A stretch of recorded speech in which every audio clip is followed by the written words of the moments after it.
Teens accidentally run into secret cult's body dump. Like, my heart is beating, bro. This group of teenagers are in the middle of exploring an abandoned building in Michigan. Just a few feet away from them is something they were never meant to see. You want me to get close up for you? Hey, I'm What the fuck? Come on, Aiden. Come on, Aiden.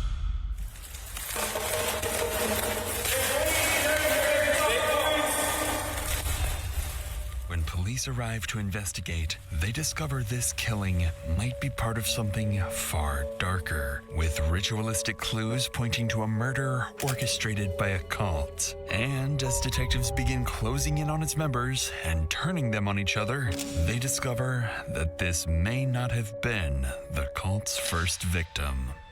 Richie told us Steve that they wanted to kill right after getting married.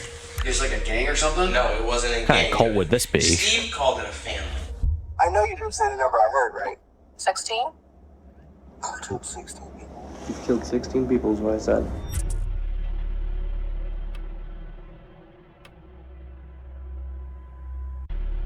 I killed 16 people. You've killed 16 people is what I said. It's a late Thursday evening in Monroe County, Michigan, when 7 high school students decide to explore an abandoned juvenile detention center. But the moment they step inside, they stumble upon something they were never meant to see and immediately start recording. I don't even know if I want to really get it. All right, so we seen my fault. We seen the body. We seen a body, bro. This is for... Like, my heart is beating, bro. Tell me if Hey, I don't want. I'm not looking. I'm not looking either. Look. You want me to get close up for you? Hey, I'm They're laughing at this too. moving. Wait, am I moving? Hold up. I see it's blurred, but it looks mangled up and it looks like it's been dead for a while probably. Probably tell even though it's blurred.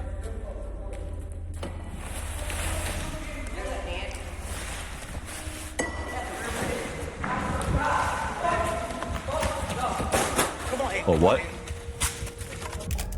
Upon seeing what appears to be the dead body of a young woman, the boys run back to their car and drive off. Despite knowingly trespassing, one of them calls 911 and begins describing in detail the gruesome discovery they had just made inside. Not that they're being trespassing. Hi, Oh. so we were exploring a abandoned building, and I think we found a dead body. Okay, what was the address? Right now we're at the Monroe Travel Center. Where was the address you were exploring? It's the old student center, or like an old school or something. You're pretty far away from Netto. Yeah, because we drove away and we didn't know what to do. Tell me exactly what happened. Like, he moved a door that was on the ground, and underneath it, there was his heart. And under this heart, we saw a foot. So we left and called. Can you give me a call when you get back to the pilot center? Yes. After directing the teens to a safe location, Michigan State Police are dispatched to Boysville, an abandoned juvenile campus with dozens of rooms and corridors. Wow. Once officers arrive with no I wonder, you think I should explore something abandoned for a video one day? I don't know. I thought about doing something like that. electricity and a potential homicide scene waiting inside, they draw their weapons and prepare to move in. Just keep track of how many rooms, like, look at how many sections there are of the building. Keep track of how many sections you think you're going through so you don't get lost. Yeah. So you three want to go first, me and Llewellyn will stay back. No, obviously I wouldn't go in place by myself. I'd go with a bunch of other people probably. Definitely.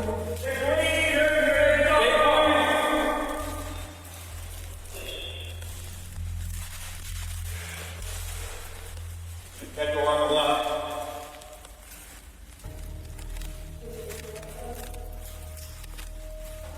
Long hallway. Long hallway.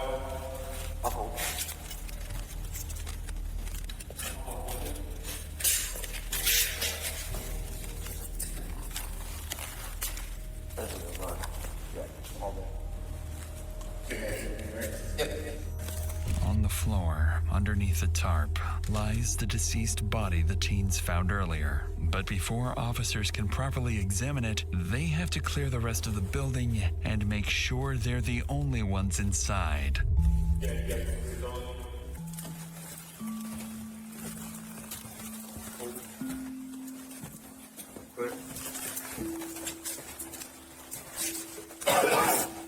It's a series of rooms. The cult draw that? Do they make those paintings right there? Multiple doors here. Let me take a right.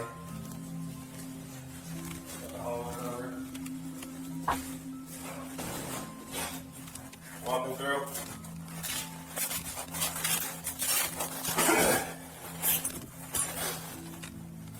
Walking through. Stay please. After an hour of clearing the building room by room, officers find no one else inside. With the building now cleared, officers return to the victim and begin trying to identify her. Given the location, they initially assume she may have been homeless and simply overdosed. But that assumption would quickly be turned upside down upon further inspection. But there was a time where people were coming in here like on a regular basis, like the haunted house type stuff, you know, like looking for ghosts and whatnot. I think that's blood under her head, like she got hit or Around her? yeah. Blood. Well, unless suspect is on top and slams your head on the ground. Yeah, it's not blood. No. It's like bronze. Almost gold.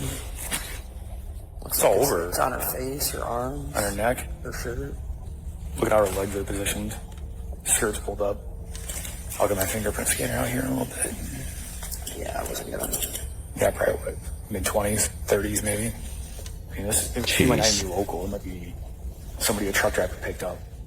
As officers continue examining the body, they notice several unusual details. The victim is covered in an unfamiliar substance, surrounded by candles, and across her legs are what appear to be scribbles and strange markings. While one officer moves to retrieve a portable fingerprint scanner a few miles away, another group of officers makes contact with the teens who discovered the body. They're all shaken up yet cooperative, handing over the video they recorded inside. And it quickly becomes clear to detectives that they're far more worried about a trespassing charge than being tied to what happened to the victim. So they're eventually let go. Back at It's the more abandoned important than property, trespassing. the officer scans the victim's fingerprints and learns that she Nobody is, goes to the in building fact, anymore if it's a local, abandoned. 22-year-old Kayla Sadowski. Moments later, paramedics arrive and examine the body, confirming two things. She's been here for some time, and the head injuries are consistent with 3 gunshot wounds. Sometime after midnight, officers lock down the rest of the building and return to the station, intent on resuming the investigation at first light. And as the investigation would begin coming together, detectives would become convinced this is not only a homicide, but part of something far more disturbing, possibly even ritualistic. If you live with him and you leave and he finds out you leave, needless to say, you're gonna be the next. Steve said that she was screaming, Steve! Steve, help! Steve, help! Do you want to go see your dad? Do you want to be with your mom? Yes. Or you want to live? The next morning, officers begin reviewing every available CCTV camera in the area, and after hours of combing through footage dating back 2 weeks, they finally spot her. On February 15th at around 10 p.m., Kayla is seen leaving the Rosler Street apartments and walking across the Rosler Street Bridge. An hour later, at around 11 p.m., she appears on camera again, walking across the same bridge. But this time, she stops, turns around, and gets into a black Mercury Milan, wearing the same skirt she would later be found dead in. When officers run the vehicle's license plate, they learn it's registered to 44-year-old Stephen Bales, a man Kayla has an active protective order against. And just like that, investigators have their first suspect. That same afternoon, officers rush to Stephen's house, but what they find is troubling to say the least. a note taped to the front door stating that he and his wife, Narina, have left for their honeymoon. To investigators, the timing seems far too convenient, so they try calling him, but he never picks up. This is Stephen Bales. Leave a message after the beep. A search warrant is requested, but in the meantime, there's little police can do but wait, while Stephen and whoever else may be responsible remains free to roam the streets. 2 weeks after 2 weeks discovery. pass after the body is discovered, yet there's still no sign of Stephen. But then, more than 100 miles away in Shelby, Ohio, police receive a 911 call they certainly aren't expecting, as 19-year-old Bryn Smith tells dispatchers someone is trying to kill him. And when Ohio officers go to meet him, they would unknowingly step into another state's investigation and give them an unexpected lead. Hello, what's going on? So I finally got away from them, and I just called the cops, so they're here now. So I got you on the phone because you're a witness for me. So my cousin in Monroe, Michigan, this is my aunt, by the way. She knows, like, everything going on. Is she on FaceTime? Yeah, she's on FaceTime. She's you can't really see her. I can see it, okay. Good. So he's wanted for murder right now in Monroe, Oh, so Michigan. it's him that did it. For the Kayla Sadowski death. And I was apparently wanted for it as well at some point, but I had left his house today, just ran away from him because, like, he never gives me, he's like weird. He'll keep you at his house. He'll use you for your money. Do you have any ID on you? I have nothing on me except my tablet, my phone, and socks. Well, I tell you what I'm going to do, just because I don't know you. I'm just going to pat you down. That's fine. Do you have any knives or anything on you? No, just socks. Okay, well, somebody pat you down. Do you live here? No, this is some strange button called guys. So what's this cat's name? Steve Bales. Like, I ran away from him. Like, I ran. I don't know how long I've been running. I just ran away from him. We stopped at the gas station, and I just ran. Does that make sense? Like, I stopped because, like, I lived with him, and he won't let you leave his house when you're there. He's weird. He will hurt you. I have videos of the person that did it admitting to it. Oh, wow. Because I lived with all of them in the house together, like in one bedroom. And she was acting real funny one day, so I had, like, walked away, and I called her on my own phone, and I got videos of her. Why don't we go out of the seat in the back of this officer's car on the other side? Come. Other side? Yeah.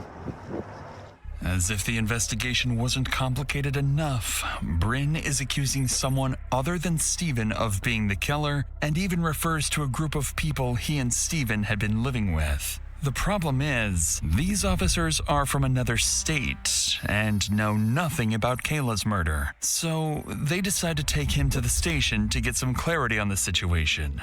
Upon arriving, officers contact Michigan State Police, and that's when they are finally briefed on Kayla's murder investigation. More than anything, Michigan investigators are fixated on this alleged confession video, urging Ohio detectives to obtain it as quickly as possible. And once Bryn sits down for his interview, what he would go on to describe would sound to detectives almost as if he had just escaped a cult.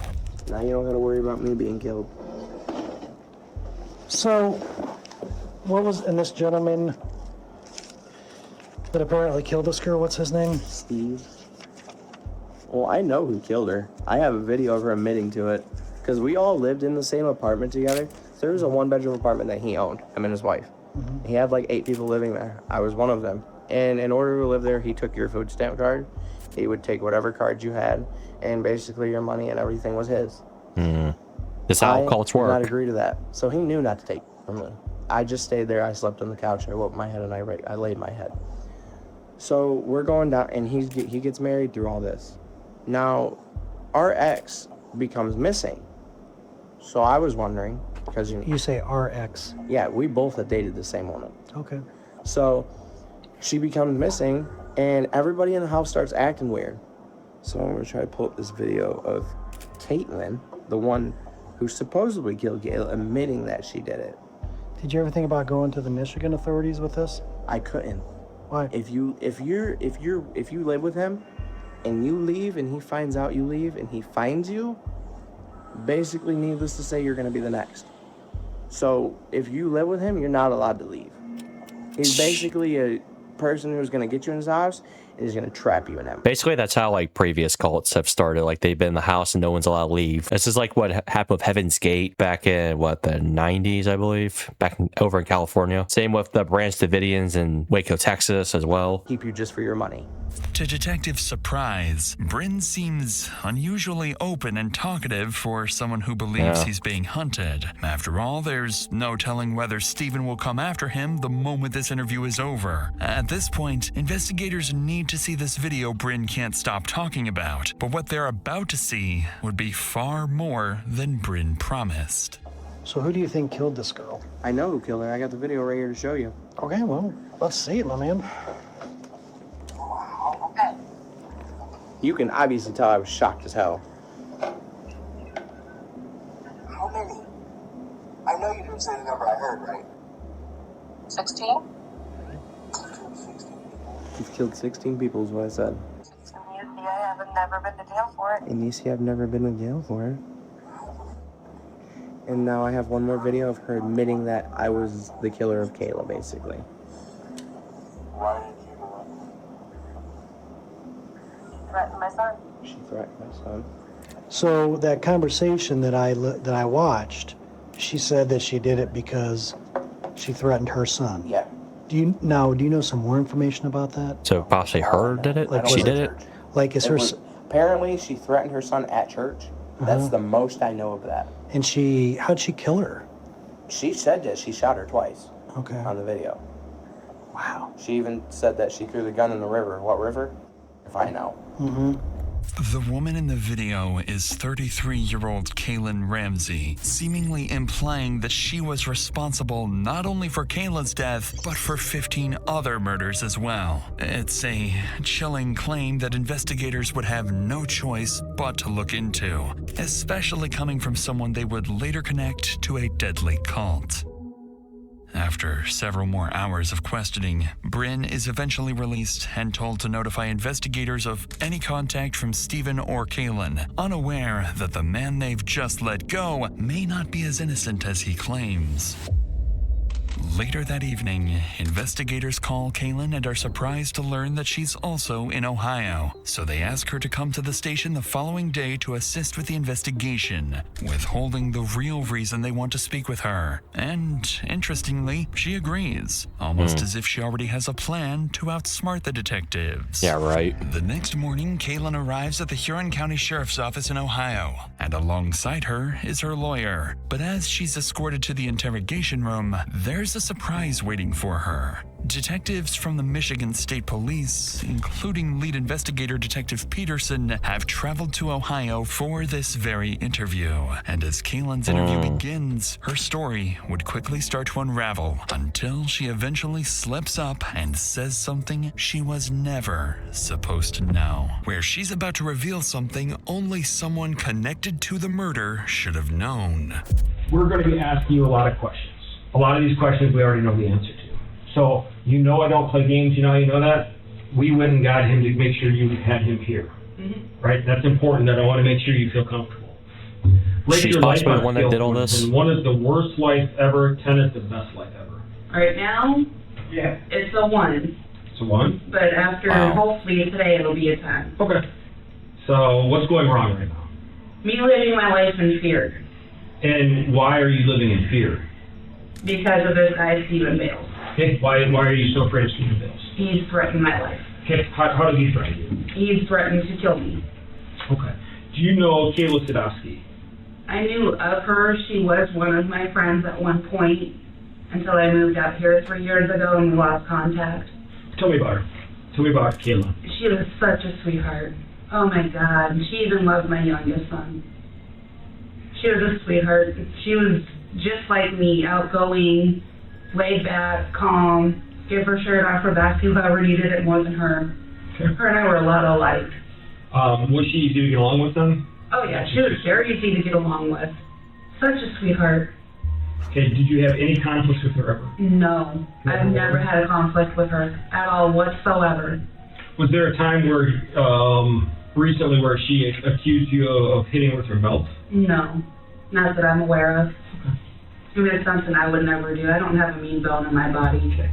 Understood. Anyone you talk to about me will tell you I'm such a sweetheart. Okay, I believe it.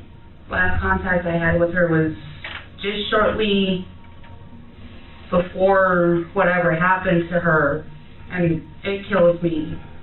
I had just talked to her about maybe the day before, or maybe a few days before she had passed at the grocery store. Okay. When was that? Around Valentine's Day. Here, Kaylin seemingly places the murder around Valentine's Day, nearly 2 weeks before Kayla's body was discovered. To investigators, this appears to be a major slip-up, as the precise date of the murder has never been publicly released. The detective, however, refrains from confronting her, careful not to cause her to shut down. But now, he would reveal the real reason she's here and see if she can somehow explain it away. I'm not making this up. I'm not here to trick you. We have a video of you saying that you were the one that killed her. No. I would never kill anybody. Because I'm a sweetheart. I would never hurt anybody. Listen, that's why I take the time. Day in my life. This is why I take the time to talk to you. So it's 5 videos. We'll go through them all if you want to. Unless they're trying to pin this on me that I had nothing to do with. Well, let's watch these, and I want to talk to you because let's just. How many? I know you didn't say the number I heard, right? 16? That was all forced. They forced me to say all that. Let's watch them all, and then I want to hear. How'd you get there? How'd you get her there? See, you can clearly tell they're trying to set me Get up. away there. Possibly. This isn't my first time. That's why I'm trying to get you. Listen to what I'm telling you to do. Obviously, I want your side to that. Right? That's why we're here. So what is your side to that? My side to it is that I had nothing to do with Kayla's death. Because you can really help us, okay? And in turn, I don't make guarantees, but there's a chance you might help yourself. But I want to make something clear. We know when Kayla died, okay? And we also know that we have a video of you with Steve, okay, and Narina, very short time after her death, together at a party store. I do not think you're the mastermind. I think that there's a lot of influence by Steve. There's no doubt there's a lot of influence by Steve. Do you want to talk to me again? I think I'm done for today. Okay. My stress level's getting too high. It's slowly making me sick. After being shown the video, Kaylin does exactly what investigators feared most. She ends the interview before giving them enough probable cause to detain her, and so she's released.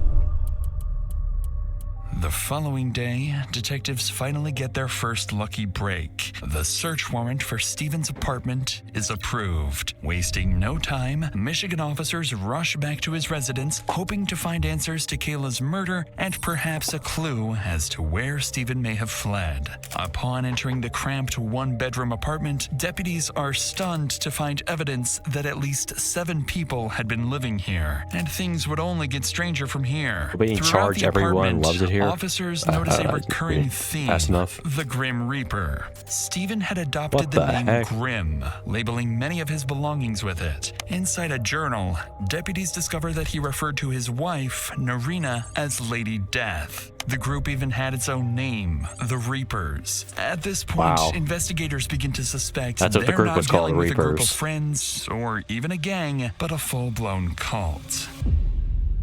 As the search unfolds, investigators back at the station begin monitoring Stephen's online activity, and before long, a Facebook photo stops them in their tracks. The image was taken during Stephen's wedding on February 14th, Valentine's Day. Police immediately Looks like more they're recognize dressed like to be in Stephen, St. his wife Patrick's. Narina, Bryn, and Kaylin, but the remaining 4 people are complete unknowns to the investigators, and detectives suspect they may also have been involved in the homicide.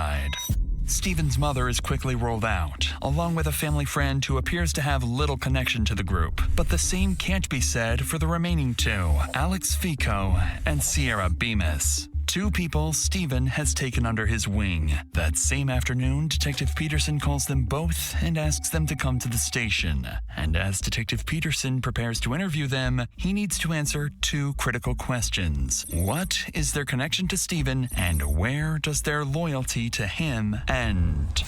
Tell me about your relationship with Steve Bales. He was a good father, kinda. didn't really get along. Good father kind of. So basically, trying to say, basically, probably trying to say he's a good person against their will. Did you let him? Financial exploitation. Oh yeah. That's also what cults do, is financial exploitation. I gave him my card and he never gave it back.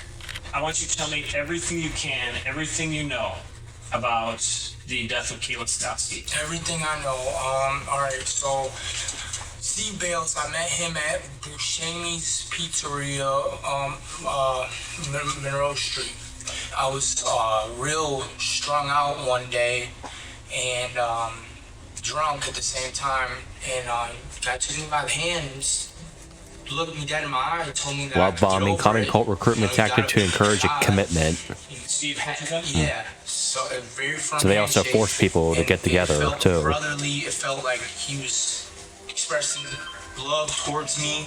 They made me feel good for like being sober and not drinking. That was nice of them, actually. Okay. Was there anything good about Steve? No. No. Because you described him as a good father, so there was nothing good about him. No, not really. Okay. Do you think he used you? Yes. Okay. Interestingly, Okay, maybe Sierra not. struggles to find a Maybe they single weren't forcing good them thing against to their say will. about Stephen. Yet Because, like, both she and I would think they Alex would have to still say something consider good about family. him, or else he would kill many them. manipulative leaders, They would be killed Stephen too. targeted vulnerable people at their lowest, offering them support, housing, and a sense of belonging. Over time, that trust turned into control, with members handing over their income and providing for him financially. But Stephen's influence extended far beyond money and into violence, as Detective Peterson is about to learn. So when was the night that Kayla got murdered? I believe it was the night of their wedding. Like, they just crazily went out and, you know, that was their ritual, so to speak, that they wanted to kill right after getting married. Caitlin, Kay, the one who, she did the killing. At least she said she did the killing. So Kaylin and Kayla didn't get along. Why not? Because they were sorry fighting over Steve. So were Kaylin and Steve Love triangulation, manipulation technique where leader and mixed members compete for their attention. And Kayla and Steve were romantically involved. Yes. And so Kaylin, you're saying, I don't want to put words in your mouth, was jealous of Kayla. Yes. Was Steve planning this at the wedding? Not like sit down saying, we're doing this, and I'm doing this. No. So, based on what you can tell, do you think Steve helped plan this?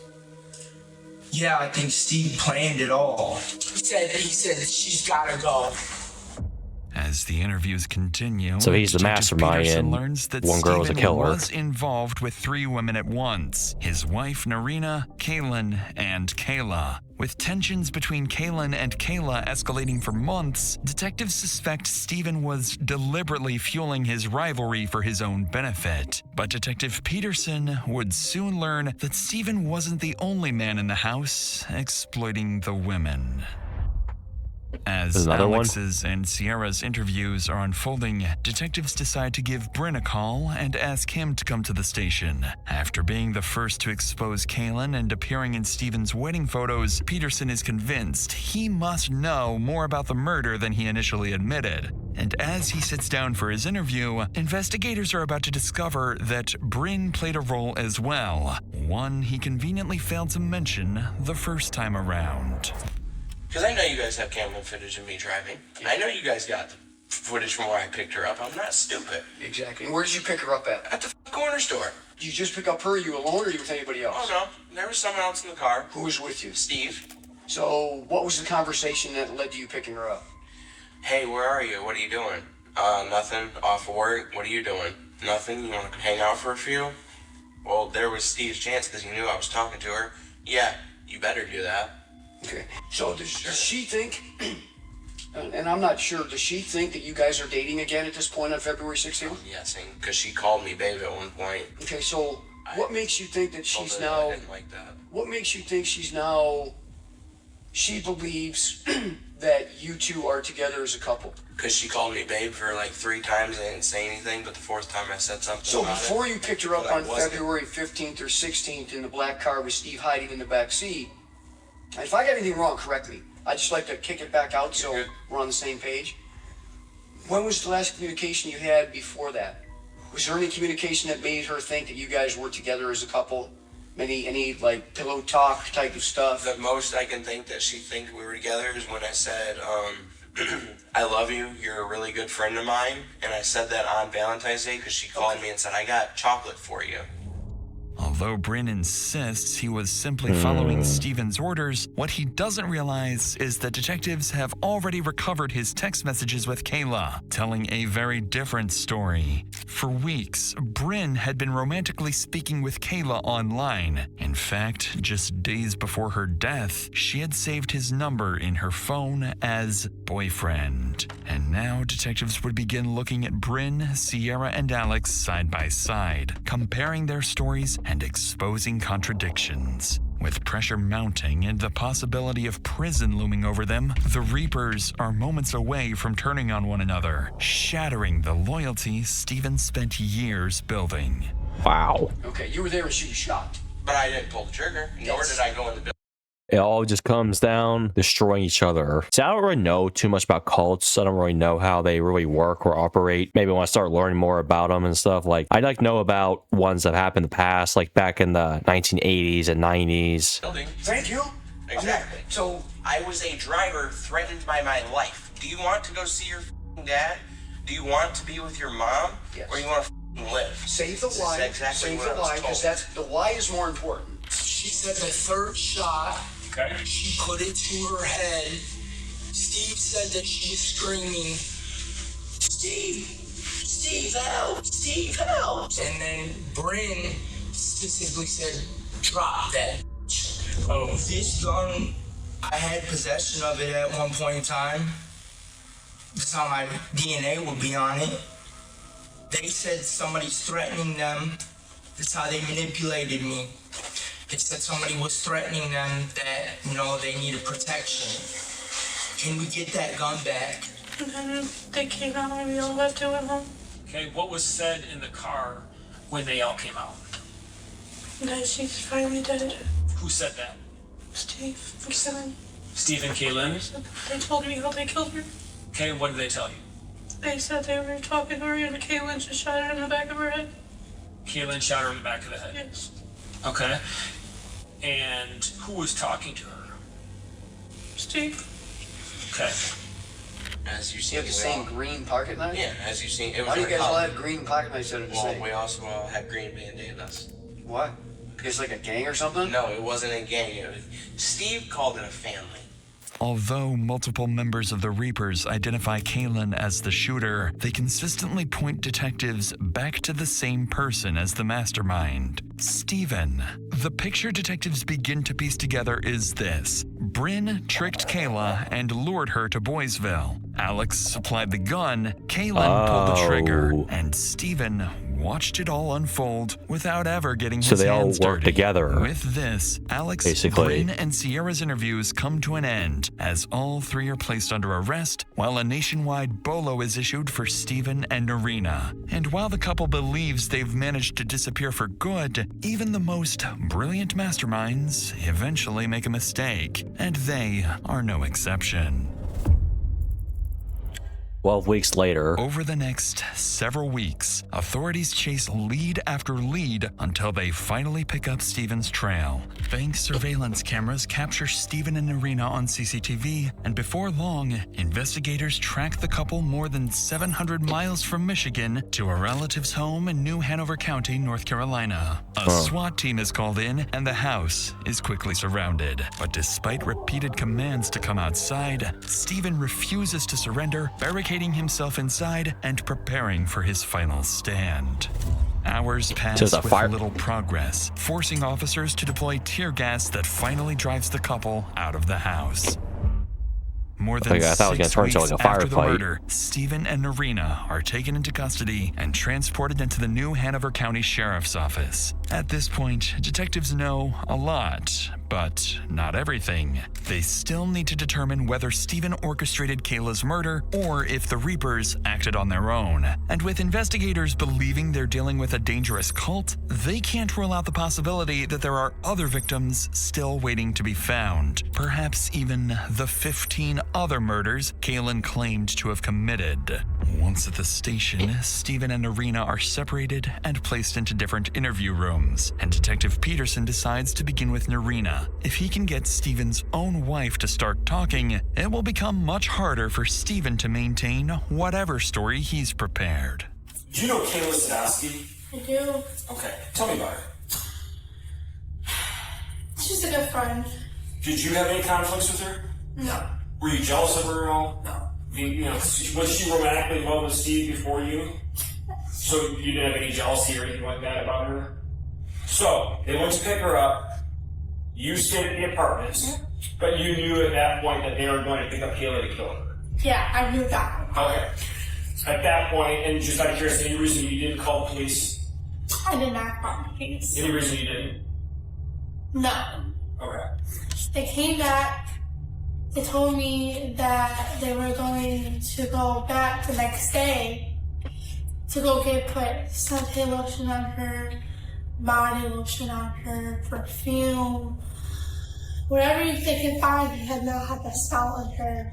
They got the after smell. They got everything over her to cover that smell of her. Okay. Steve said the reason why I killed her because she put me in prison for 2 years. What did he say about what they had just done? He didn't say anything. He just kept about it.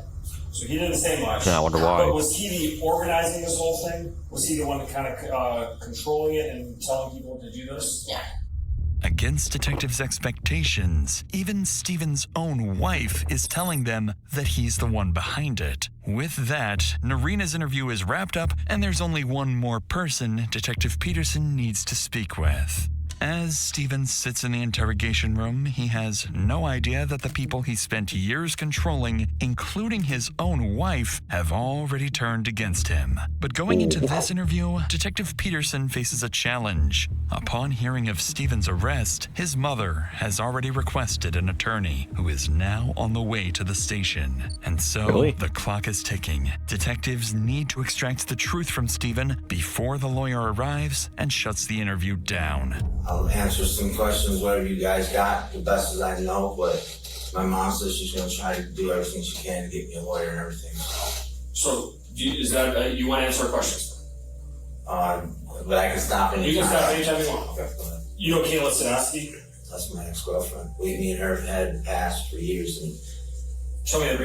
I miss that girl, but she's a handful. She's like, me and her, we always argued all the time. About what? Just anything. Like, she'd get jealous if I'm talking to somebody. Like, if I'm talking to a cousin that's a female, she would think I'm cheating on her. And then she would threaten me, like, she would kill me. She pulled a gun out on me and Brian. Were you upset with her specifically about, say, did you blame her for going to prison or anything like that? No, because you want to know the funny thing about that? Mm-hmm. She put me in prison for a year. Mm-hmm. Said that I choked her, that I slammed her against the wall. She lied because I was messing with her sister at the time.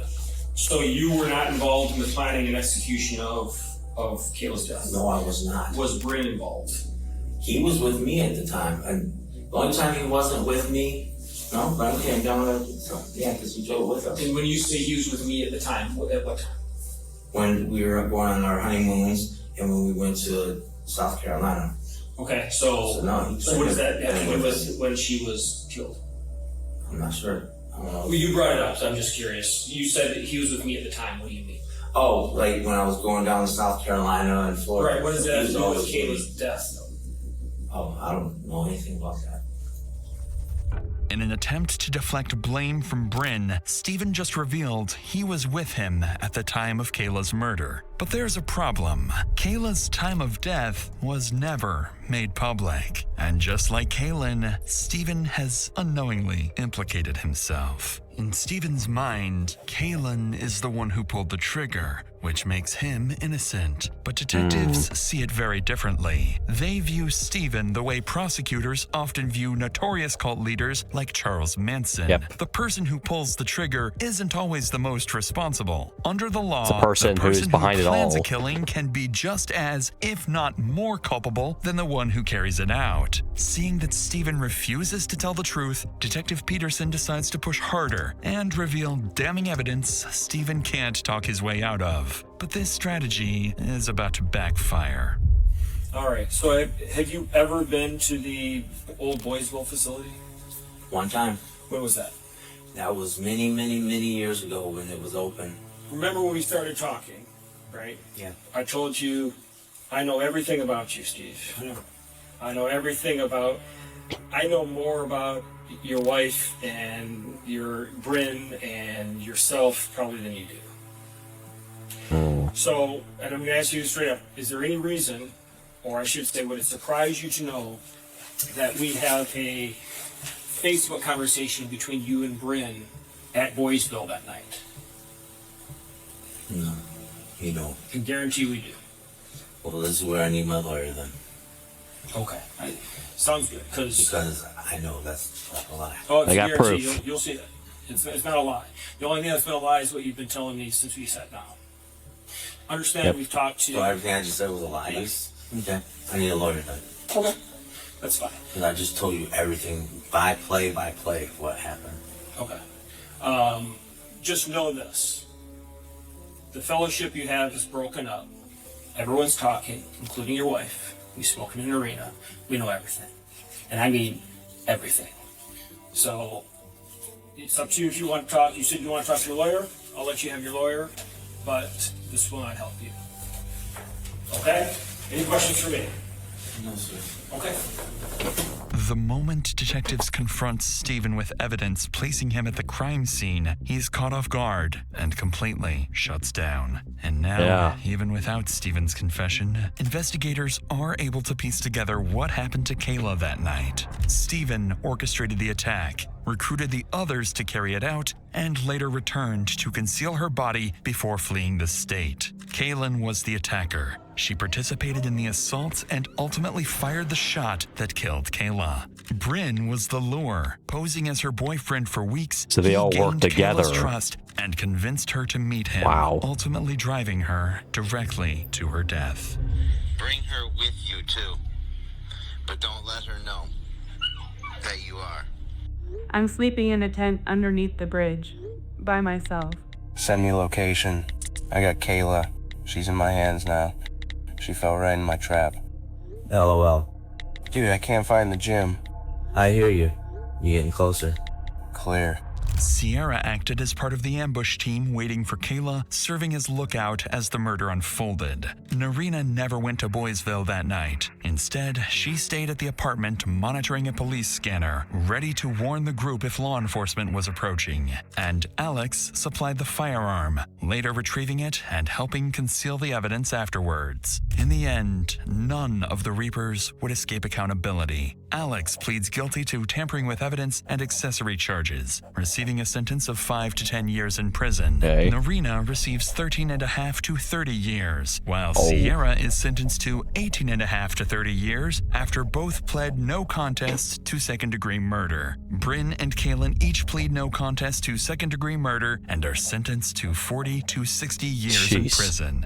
And Stephen Bales is convicted of first-degree murder and conspiracy to commit murder, receiving life without parole, along with a second life sentence with the possibility of parole. 2 life sentences. As for Kaylin's claims that she had murdered 16 That's insane. people, detectives were unable to connect her But to deserved. any other killings, leading them to believe the confession was fabricated under pressure by Stephen and Bryn. Even so, investigators are still looking, because there's no way of knowing whether Kayla was their first victim victim or simply the first one to be found. And while this case left Michigan shaken by a deadly cult no one knew existed, now I know more of how cults work. They all work together to try to stop people from leaving or whatever. They compared it to like Charles Manson. Like he did the exact same stuff. This was an interesting one.